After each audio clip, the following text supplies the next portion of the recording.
하나님의 말씀은 마태복음 11장 1절에서 10절입니다. 마태복음 11장 1절. 예수께서 12 제자에게 명하기를 마치시고 이에 그들의 여러 동네에서 가르치시며 전도하시려고 거기를 떠나가시니라.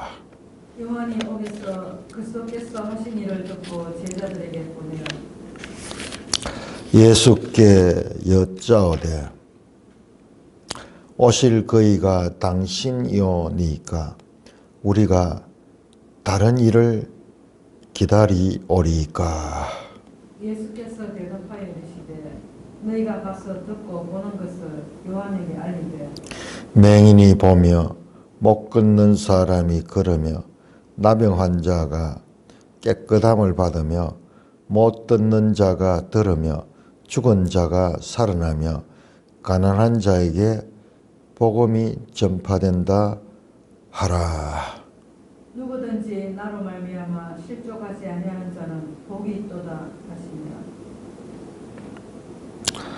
그들이 떠나매 예수께서 무리에게 요한에 대하여 말씀하시되 너희가 무엇을 보려고 광야에 나갔더냐?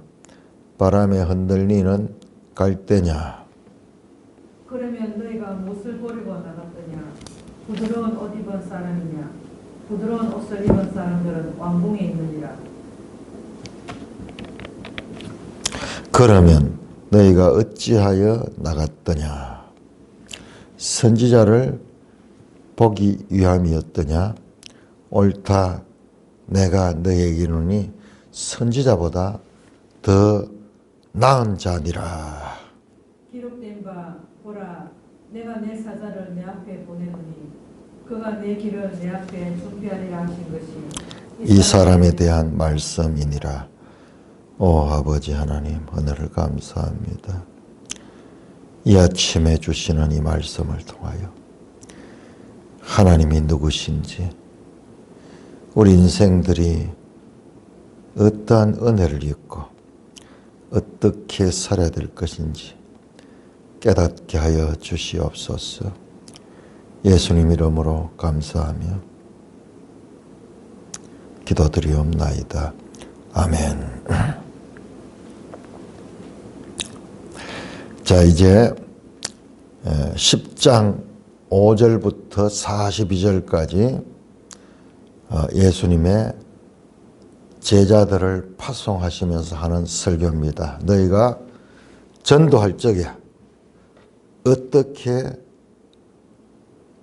해야 될 것인가 지침을 주고 또한 그 전도 가운데 여러 가지 박해가 있을 것. 그럼에도 불구하고 끝까지 인내를 가지고 복음 전파를 해야 될 것을 말씀하시는 소위 선교 설교 또는 파송 설교가 10장 5절에부터 42절이었습니다. 자, 오늘 본문의 시작을 그걸 분명히 합니다. 예수께서 12 제자에게 명하시기를 마치시고 방금 10장 5절에서 42절까지 그 말씀입니다. 제가 여러 번 말씀을 드렸죠. 마태복음은 5개의 예수님의 설교가 있는데 근데 단순한 설교가 아니고 보니까는 설교가 훨씬 더 많이 있어요. 그런데 제자들에게 하신 설교 5편, 집중적으로 제자들을 대상으로 한 설교가 5편 있다. 그것이 이렇게 딱 구분이 되도록 됐어요. 명하시기를 마치시고 우리 8장 우리 다시 한번 볼까요? 자, 이게 이런 것들이 왜 중요하냐 그러면은 이 우리가 마태복음이 가진 구조를 알 수 있고 저자의 의도를 알 수 있는 거예요. 저자가 정교한 구조를 가지고 예수님을 드러내고 있다. 8장 1절을 보세요. 산상수훈이 끝난 다음에 예수께서 산에서 내려오셨다. 뿐만 아니라 7장 28절에 예수께서 이 말씀을 마치심에 산상설교는 제자들에게 한 설교죠. 제자들에게 5장 1절에 제자들이 나온지라 이래 입을 열어 가르쳐 심령이 가난한 자는 복이 있다. 그렇게 시작이 됐죠. 예, 되죠. 그러니까 우리가 그냥 읽어서는 이렇게 정교한 구조를 가지고 있는지 보기가 찾기가 쉽지 않아요. 그런데 분명히 이 말씀을 마치심에 그 다음에 우리 11장 1절에도 예수께서 제자들에게 명하시기를 마치심에 딱 하면서 그 설교가 끝나고 다시 새로운 내러티브 사건 또는 이 새로운 상황에 대한 기사나 또 말씀이 나옵니다. 명하시기를 마치시고 어떻게 하냐? 그들의 여러 동네에서 가르치며 전도하시려고 거기를 떠나가셨다. 그들의 여러 동네. 그러면은 제자들을 가리키는데 12제자가 다 이 갈릴리 사람들이에요. 거의 대부분이 갈릴리 사람들인데, 그러니까 그 갈릴리 출신의 제자들이 고향 또는 살았던 동네, 그곳에서 가르치시고 또 전도하시려고 거기를 떠나가셨다. 자, 제자 설교를 했던 그 장소를 떠나가지고 가서 어디로 갔느냐? 여러 동네로 갑니다.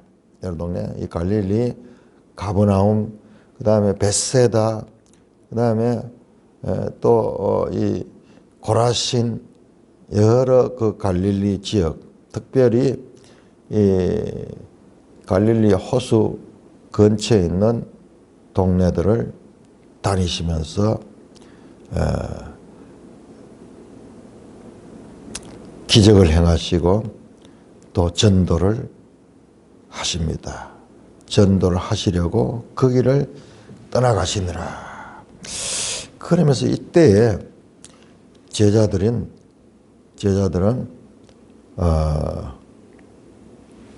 앞에서 말했던 전도를 하러 들어갔을 수도 있습니다. 그러나 마태복음은 지금 그 부분에 대해서는 침묵하고 있습니다. 자, 그런 찰나에 요한이 옥에서 그리스도께서 하신 일을 듣고 제자들을 보냈다. 요한이 옥에서 그리스도께서 하시는 일을 들었다. 자, 옥에 갇혀 있습니다. 지도 283쪽을 봅니다. 지도 283쪽을 보시면은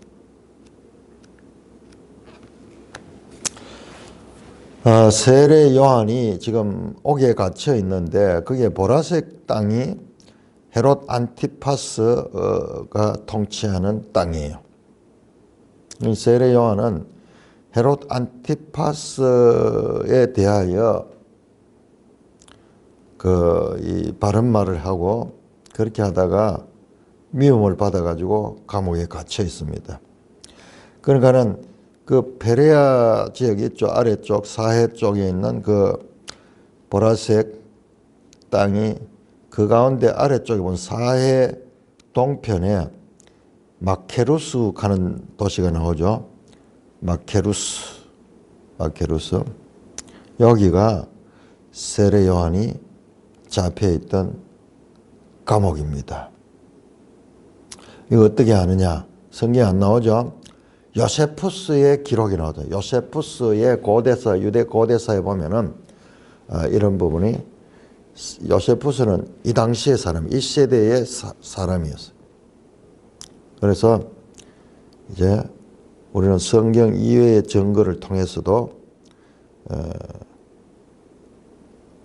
성경을 읽는 데 도움을 받습니다. 마케루스. 그러니까 저 아래쪽이죠. 예수님은 지금 저 갈릴리 이쪽에 그렇게 사역을 하고 있습니다. 갈릴리 지역을 사역을. 그러나 실제적으로 성경에 보면은 예수님께서 예루살렘에서 많이 활동했던 것 같아요. 그렇지 않아요. 공생의 대부분은 갈릴리에서 일하시고요. 마지막에 예루살렘에 가서 그렇게 사역을 했기 때문에 그 마지막에 관한 기사가 자세히 나와 있어서 전부 예루살렘에 있었던 것 같지만은 그렇지 않고요. 갈릴리에서 공생애를 많은 시간을 거기서 보냈고 예루살렘은 오히려 짧은 시간을 보냈지만은 거기서 일어난 사건이 아주 중대하니까는 그 내용이 길게 돼 있으니까는 우리가 그렇게 착각하기가 쉽습니다. 옥에서도 이제 예수님에 대해서 촉각을 곤두세우고 예수님이 어떻게 하는가 그 제자들을 통해 가지고 소식을 들었겠죠. 그 소식을 듣고 요한이 제자들을 보내어 요한이 자기의 제자들을 보내어 가지고 예수님께 묻습니다. 세례 요한이 예수님을 보고 보라 세상 죄를 지우고 가는 하나님의 어린 양이로다. 그렇게 말씀하시면서 예수님을 알아보고 예수님께 세례를 베푸니까는 성령이 비둘기같이 많은 그런 현상을 확인했던 그 세례 요한이 지금 그 예수님에 대하여 심각한 회의에 빠져 있었던 것입니다.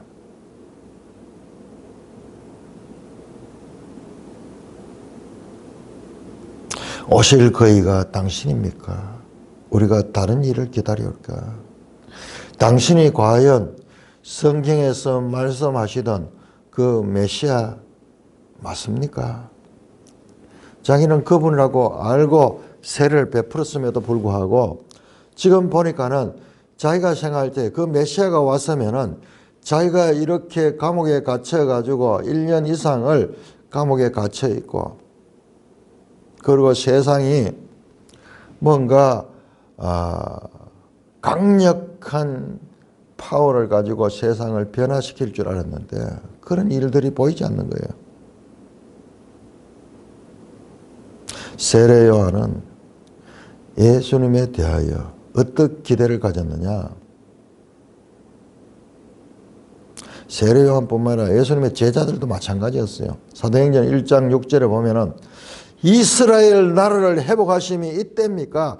그 지금 압제에 시달리고 사실상 헤롯이 이방인들이거든요. 이방인들이 통치하고 있는 그 땅에 그런 것들을 다 물려내고 다윗 왕국이 세워지는 과거 다윗 시대에 이 완전히 통일을 했던 그때와 같은 시대가 메시아가 오면 이루어질 줄로 기대하고 있습니다.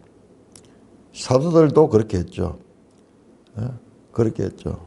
다 그렇게 생각하는 거예요. 요한도 그리스도에 대해서 그렇게 생각해요. 그는 우리 3장 11절에 우리 한번 볼까요? 3장 11절에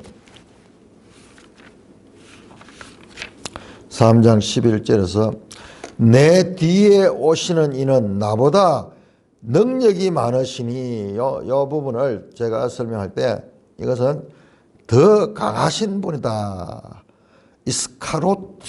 이스카리오스 더 강한 분이시다. 더 강한 분이다. 예수님이 더 강한 분이 맞아요. 그렇지만은 그래서 이 강한 분을 그 물리적인 육체적인 그런 현실적인 파워를 가진 분으로 생각합니다. 영웅적인 모습을 가지고 이 문제들을 해결할 수 있는 그와 같은 파워를 가진 자 뿐만 아니라 불과 성령으로 악인들을 심판하고 이스라엘을 구원하실 분으로 기대하고 있었습니다. 그런데 그 기대가 틀린 건 아니에요. 예수님께서도 나중에 12장에 보면은 그 말씀하십니다. 그 유명한 사람이 먼저 강한 자를 결박하자고 해도 그 강한 자의 집에도 생각이 돼요. 더 강한 자, 더 강한 자다. 예수님은 정말 강한 분이요. 강한 분이요. 그런데 세례 요한이 생각하는 그런 강한 분이 아니에요. 그보다 더 강한 분이시고 온 세상을 개벽할 정도로 강한 분이시지만은 그러나 세례 요한이 기대하는 그런 물리적인 힘을 가지고 이스라엘을 구원해낼 그런 강한 분은 아니었다는 것입니다. 세례 요한도 이렇게 하나님의 뜻을 따라서 예수님의 길을 예배하는 사역자였지만은 예수님의 정체에 대해서는 알지 못하고 있었던 거예요.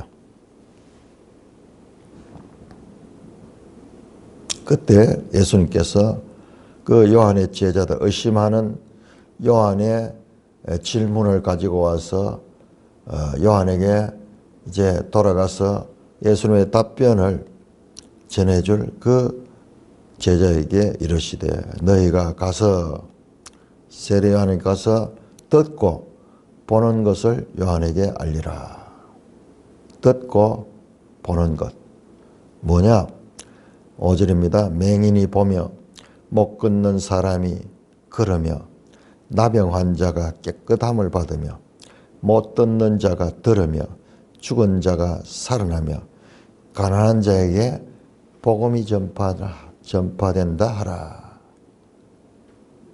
여기 지금 9장에서 다 나왔던 거잖아요. 8장 9장에서 나병 환자가 8장 3절에 나섰죠. 그 다음에 9장 30절에 맹인이 보게 되었죠. 그 다음에 중풍병자 9장 18절 34절 혼자 걸을 수 없어서 사람들이 데려왔잖아요. 그 사람이 걷게 되며 그 다음에 9장 32절에 귀신 들려 듣지 못하는 자가 들으며 죽은 자가 살아나며 저 회당장 야이로의 딸이죠. 야이로의 딸을 살려냈죠. 그리고 가난한 자에게 복음이 전파된다 하라. 이걸 전해라. 그러면 요한이 알아들을 거다. 자, 이게 무슨 말이냐? 이게 자신에 대한 신호다. 구약 성경에 이렇게 하시는 자가 누군지 구약 성경에 예언이 되어 있다. 구약 성경 어디에 예언되었냐? 자, 이사야 61장입니다. 우리 한번 찾아보겠습니다.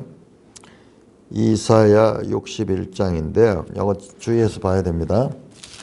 그런데 이사야 61장과 좀 달라, 본문이. 이런 부분은 아주 이사야 61장 1절 2절 우리 한번 같이 읽겠습니다. 같이 한번 읽겠습니다. 정말 중요한 예수님께서 누가복음에서도 첫 사역을 할 적에 4장 18절에서 인용했던 말씀, 지금 마태복음에서도 예수님이 자신을 이 말씀으로 이 선지자 이사야의 말씀의 성취라고 자신을 소개하고 있습니다.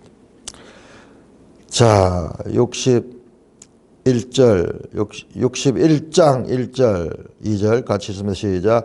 주 여호와의 영이 내게 내리셨으니 이는 여호와께서 내게 기름을 부어서 가난한 자에게 아름다운 소식을 전하게 하려 하심이라. 나를 보내사 마음이 상한 자를 고치며 포로된 자에게 자유를, 갇힌 자에게 노임을 선포하며 여호와의 은혜의 해와 우리 하나님의 보복의 날을 선포하여 모든 슬픈 자를 위로하되. 좀 비슷하지만은 다르잖아요. 지금 인용한 말씀은 먼저 맹인이 보며 못 걷는 사람이 걸으며 나병 환자가 깨끗함을 나며 나오는데 좀 비슷하지만은 조금 다르죠.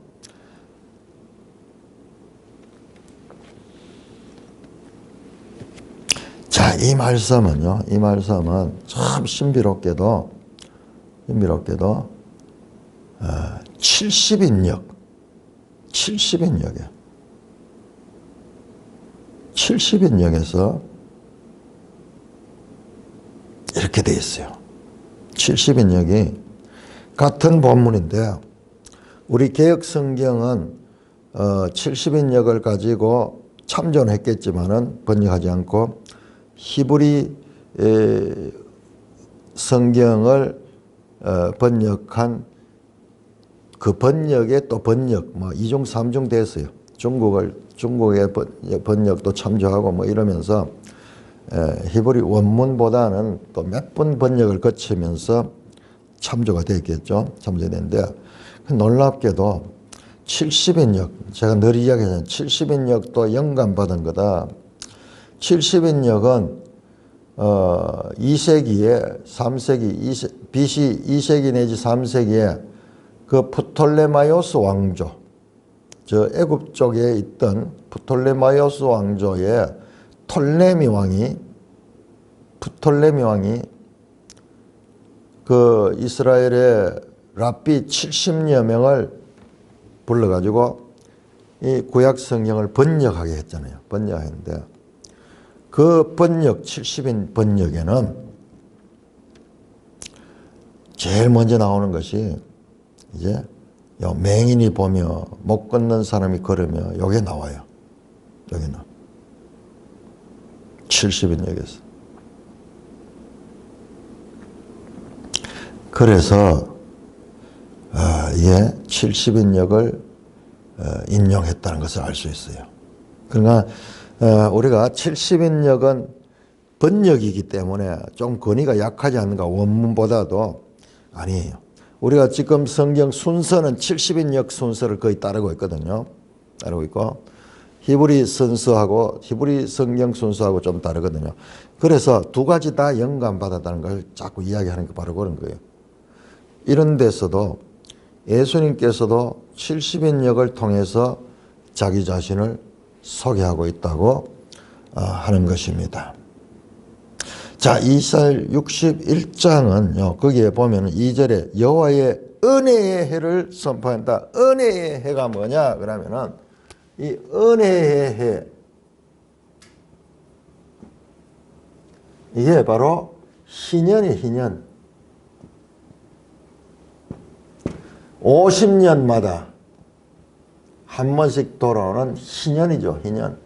그래서 모든 사람에게 은혜의 해다. 기쁨의 해, 기쁨의 해. 포로됐던 자들, 속박당했던 자들,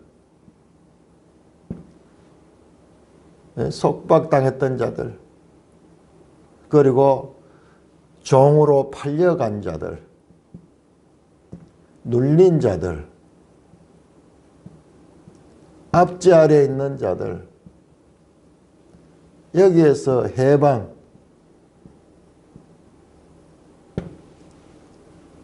해방되는. 그래서 희년이다. 구약에 나오는 이와 같은 절기 가운데서 가장 넓은 절기. 자, 절기가 7일 안식일 있죠. 7일 안식 있고, 그 다음에 또 70년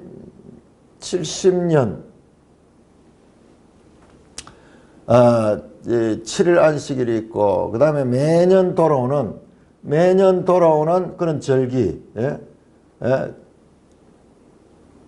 오순절, 초막절, 먼저 유월절, 그 다음에 대속제일 하면 초막절, 요때 시작이 될 거예요. 이런 매주 돌아오는 절기가 있고 1년에 한 번씩 돌아오는 절기가 있고, 이런 절기 가운데서 그 다음에 7년이죠. 7년 안식년.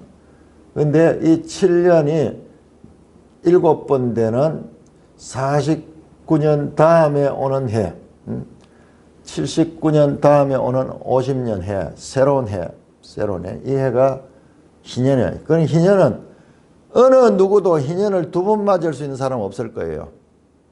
희년은 일생에 한 번 맞는 그와 같은 때입니다. 뭐 과거 사람들이 100년을 살았다는 사람이 없고, 그러니까는 일생에 한 번 오는 그와 같은 이 정해진 절기가 희년절기. 예수님이 바로 희년이다. 희년이 가지고 있는 궁극적인 목적이 바로 이와 같은 해방인데, 이게 바로 예수 그리스도가 오셔서 하시는 일이 바로 이와 같은 일이다. 예수님은 자기 자신을 희년으로 지금 말씀해요. 자유와 해방. 대속죄일. 자, 레위기 25장 9절 한번 볼까요? 레위기 25장 9절.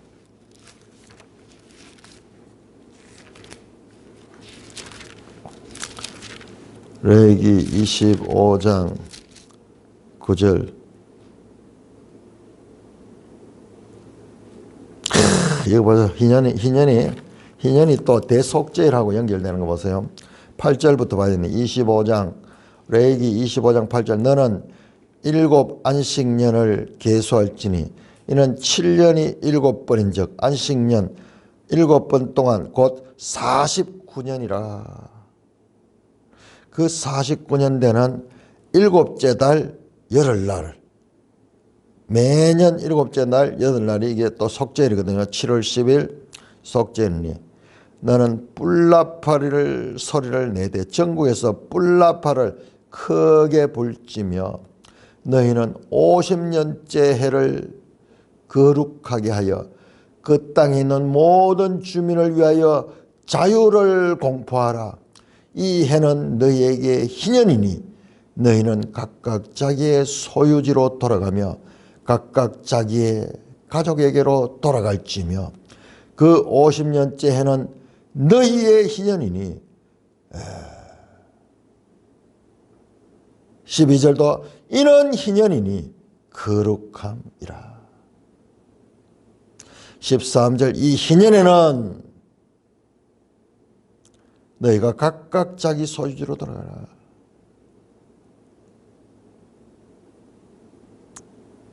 유명한 말씀이 나옵니다. 25장 23절 토지는 영구히 팔지 말지. 토기는 다 내 것이다. 토지는 다. 토지 무르기가 일어나는 곳입니다. 토지 무르기를 하고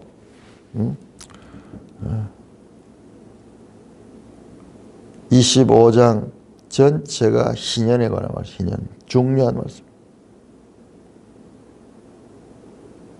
어떻게 속량하는가? 속량.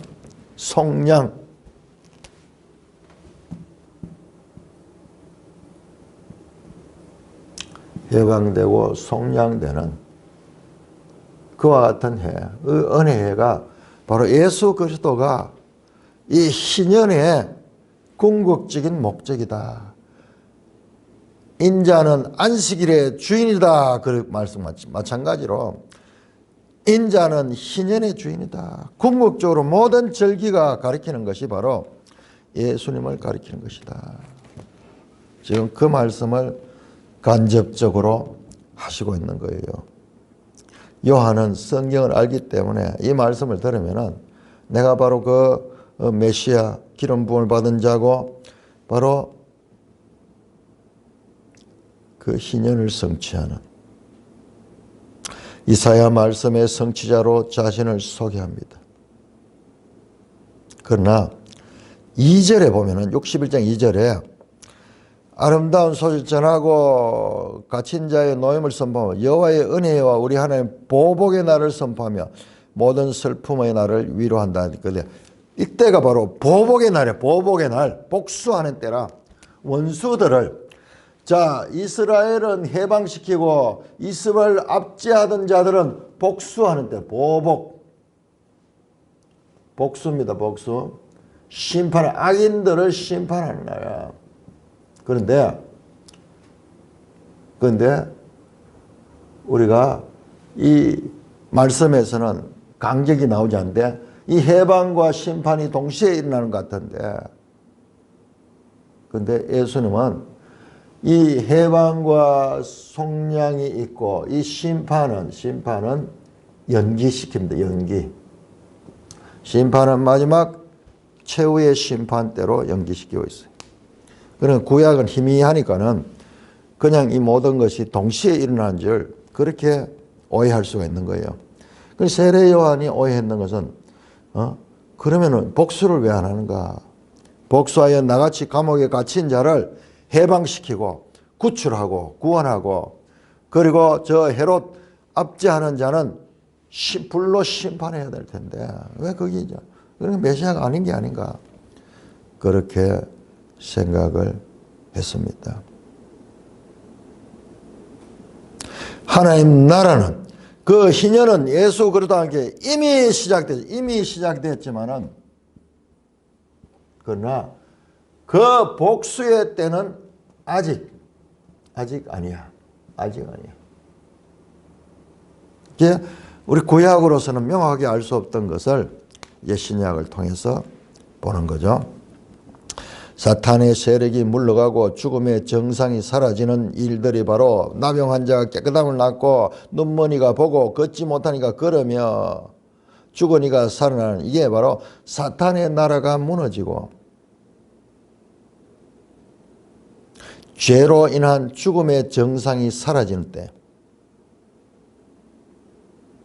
하나님 나라가 이미 왔습니다. 그러나 그 악한 자들, 압제하던 자들에 대한 심판은 지연되고 있습니다. 그 심판은 아직 이루어지지 않고 있습니다. 우리가 원하는 것은 심판이잖아요. 요나도 그랬죠. 요나도 그렇고 세례 요한조차 자신들의 해방뿐만 아니라 저 악한 이들을 지금 파멸시키는 그와 같은 복수를 하지 않는가.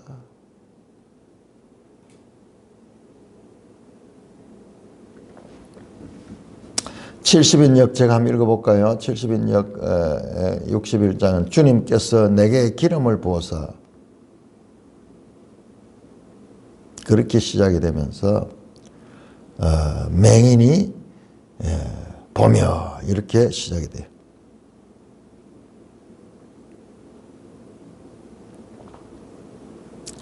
그러니까 우리가 앞에서 볼 적에 지금 우리 번역에서 빠져있는 보라, 소경이 탁 튀어나오면서 말하는 거예요. 이때 보라 드라마틱하고 극적인 장면, 그게 뭐냐? 구약 성경의 예언이 성취되는 장면이에요. 성취되는 거예요.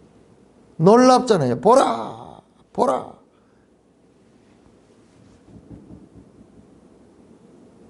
예수님은 성경을 이루고 있는 것입니다. 4절입니다. 예수께서 대답하였어요. 너희가 가서 듣고 보는 것을 요한에게 알리되, 자, 맹인이 보며 못 걷는 사람이 걸으며 나병 환자가 깨끗하며 못 듣는 자가 들으며 죽은 자가 살아나며 가난한 자에게 복음이 전파된다. 그런 말씀을 한 다음에 누구든지 나로 말미암아 실족하지 않은 자는 복이 있다. 무슨 말일까요? 나로 말미암아 실족하지 않은. 세례 요한은 지금 예수님을 의심하고 있습니다. 세례 요한의 제자들은 말할 것도 없죠.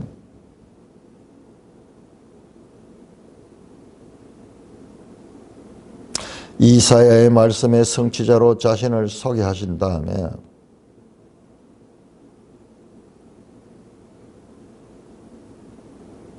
성경에 근거해서 판단해라. 이사야의 말씀이 그렇게 했던 그 일이 일어나니까 그 일을 행하는 사람이 바로 메시아, 기름 부은 받은 자다. 실족하지 아니하는 자는 누구냐? 예수님을 끝까지 믿는 자, 예수님이 그 메시아인 줄 믿는 자, 그러나 그 메시아인 줄 믿지 못하고 의심하는 자는 복이 없는 자예요. 나로 말미암아 실족한 자, 예수님을 바르게 믿는 자는 복 있는 자, 마카로이스. 복 있는 자다. 왜? 그들은 그 믿음으로 말미암아 이 희년의 즐거움에 참여할 수 있기 때문에 복이 있죠. 예수 안에 있는 자는 이 희년이 이미 시작된 자들이에요.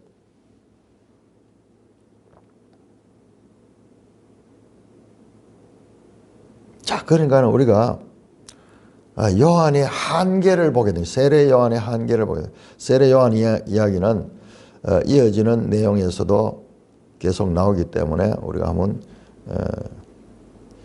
그때 더 자세히 보기로 하고, 자, 세례 요한조차도 흔들리고 있습니다. 나로 말미암아 실족하지 않은 자는 복이 있다. 모든 것의 중심은 예수 그리스도. 어떤 사람은 예수 그리스도로 인하여 복을 받고 어떤 사람은 예수 그리스도를 믿지 못해서 거기 걸려서 넘어지는, 실족하게 되는 거예요. 실족하지 않은 자가 복이 있다. 마카로이스, 팔복에 그 복이 있는 자, 그 복이 있는 자가 바로 예수 그리스도를 믿고 그 말씀에 순종하는 자가 복 있는 자다. 진정한 복은 그런 자에게 있는 것이다. 그들이 떠나매, 이제 요한의 제자들이 예수님 말씀을 듣고 이제 전하러 떠나갑니다. 그때 대화 상대가 바뀝니다. 예수께서 무리에게 요한에 대하여 말씀합니다. 자, 이제 요한의 제자들이 떠나고 무리에게 말씀. 그러니까 지금 여기에도 말씀이 계속 이어지거든요. 이어지는데 여기 아마 19절까지 이어질 거예요. 19절까지 예수님 말씀. 근데 이 설교는 5설교, 요한복음이나 5설교에 포함시키지 않는 것은, 이거는 누구 대상이 무리잖아요. 무리. 제자들. 5설교는 제자들에게 한 설교야. 제자들 한 설교. 자, 무리에게 말씀하셨다. 요한에 대하여 말씀하시되, 너희가 무엇을 보려고 광야에 나갔더냐? 바람에 흔들리는 갈대냐? 자, 광야에 나갔다 하는 것은요, 우리 이 배경을 알아야 되는데, 세례 요한이 유대 광야에 살면서, 그리고 그 유대 광야 쪽에 있는 이 요단강에서 세례를 베풀었습니다. 저 남쪽이죠, 아래쪽이죠. 그래서 마가복음 보면은 온 유대 사람들이 다 나왔더라, 그렇게 표현되잖아요. 아마 좀 과장일 것 같아요. 다 나왔다. 어마어마한 사건이었는 거예요. 그래서 여기 모인 사람 무리들도 다 그 세례 요한에 가서 이 세례를 받은 사람들이 거의 대부분일 거예요. 너희가 무엇을 보려고 광야로 갔더냐? 유대 광야, 요한이 있던 그것을 이야기를 합니다. 바람에 흔들리는 갈대냐? 요 수사 의문입니다. 너가 바람에 흔들리는 갈대 보러 갔더냐? 그 광야에 가면은 그 시내산 저 요단강 쪽에 갈대가 많이 있어요. 강변에 갈대가 많이 있어요. 너 갈대 구경하러 갔더냐? 아니지 않느냐, 그 말이에요. 수사 의문입니다. 스스로 답하죠. 아니, 갈대냐 물어놓고, 그러면 무엇을 보러 갔냐? 너희가 흔들리는 갈대 보러 간 것이 아니지 않느냐? 광야에 요한에게 찾아갔던 것이 아니냐? 그러면 무엇을 보려고 나갔더냐? 부드러운 옷 입은 사람이냐? 아니지 않느냐? 부드러운 옷을 입은 사람은 왕궁에 있지 않느냐? 지금 대조적인 거예요. 왕궁에 있는 자는 지금 세례 요한을 감옥에 넣어가 죽이려고 하는 자예요. 너 그 헤롯 만나려고 갔는 게 아니지 않느냐? 그러면 너희가 어찌하여 나갔더냐? 계속 질문, 수사의문 3번에 걸쳐서 그렇지 않는 것이 아니냐?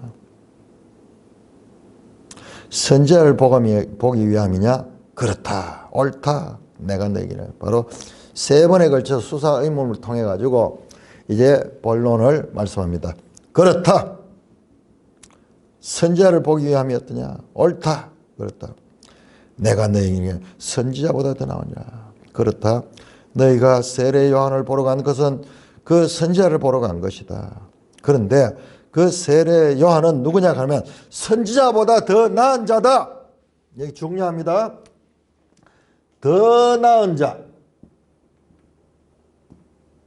자, 우리 5장에도 봤죠? 더 나은 의. 서기관과 바리새인보다 너희 의가 더 낫지 아니하면 갈때 그 더 나은 5장 20절. 지금 여기 또 나옵니다.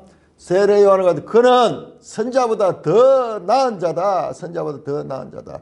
이 마태복음의 핵심 주제가 지금 이 더 나은, better, 영어로 better, much more,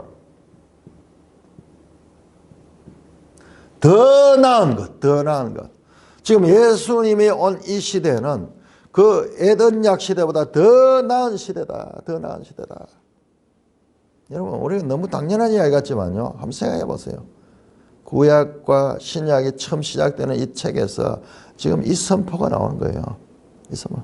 우리는 신구약을 지금 동시에 다 보고 여기저기 막 봤기 때문에 이 감동이 아닌데 본문을 볼 적에는요. 그 배경을 그렇게 생각해야 돼요. 구약에서 이제 첫 메시지가 구약이 새 언약으로 나오면서 계속 옛시대와 새시대를 대조하면서 옛시대의 한계와 새시대의 그 완성, 새시대가 가지는 새로운 패러다임을 가리키고 있는 거예요. 구약에 나오는 선지자보다도 더 나은 자다. 이 말은요, 선지자들 중에 가장 나은 선지자, 페리소스, 엑시드, 영어로 엑시드, 더 나은 페리소스. 선지자들 중에 최고 선지자다. 선지자의 끝판왕이다. 그 말씀이에요.